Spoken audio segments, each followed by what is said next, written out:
For many people, the carnivore diet is not a weight loss diet, or not just a weight loss diet. It is a way of eating that removes trigger foods that can cause inflammation, autoimmune triggers, or digestive issues. So while weight loss may be a part of the goal, it's not the whole thing. And as a 10-year health coach who never would ever say foods are good and bad, sometimes foods are good and bad. So sometimes people remove carbohydrates from their diet because it improves their mental clarity.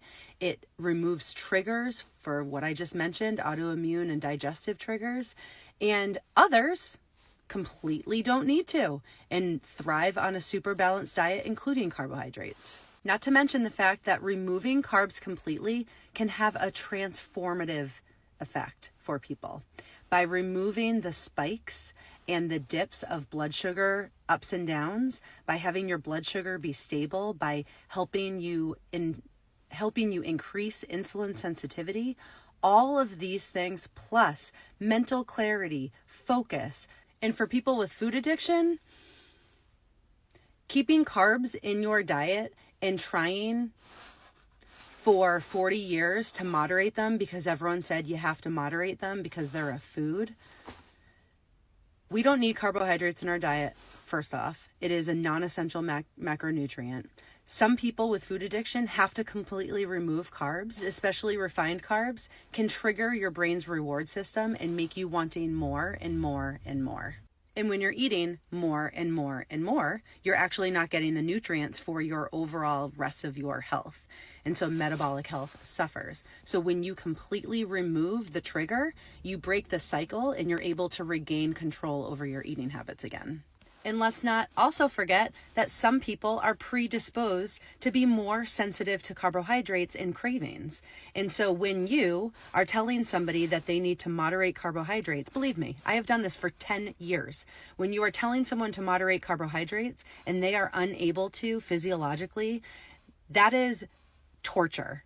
So if you have never had carb addiction, don't talk to that point.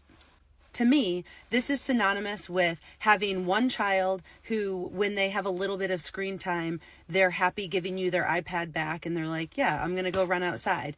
Or the other one who becomes addicted to the screen and their brain is super firing and looking for all that dopamine and they can't stop and they're asking for it again and again and again. I see this with all of my friends. Unfortunately, both of mine are addicted to screens if I give them to them.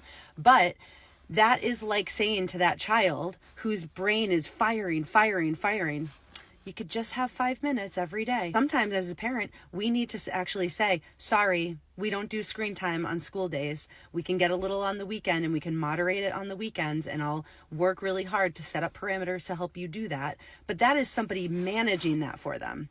If you're talking to an adult who struggles to moderate sugar, no one else is looking down their neck or over their paper and being like, are you having too many carbs today? Nobody cared when I was obsessed with carbohydrates and I couldn't break out of the obsession and addiction. So I feel really strongly about this. Also, discipline is about choosing the path that works best for you and sticking to your morals. And so if you believe, GZJ, that having a moderate relationship with carbohydrates is best for you, great. Go do that. Live your calorie deficit and be off in the sunset.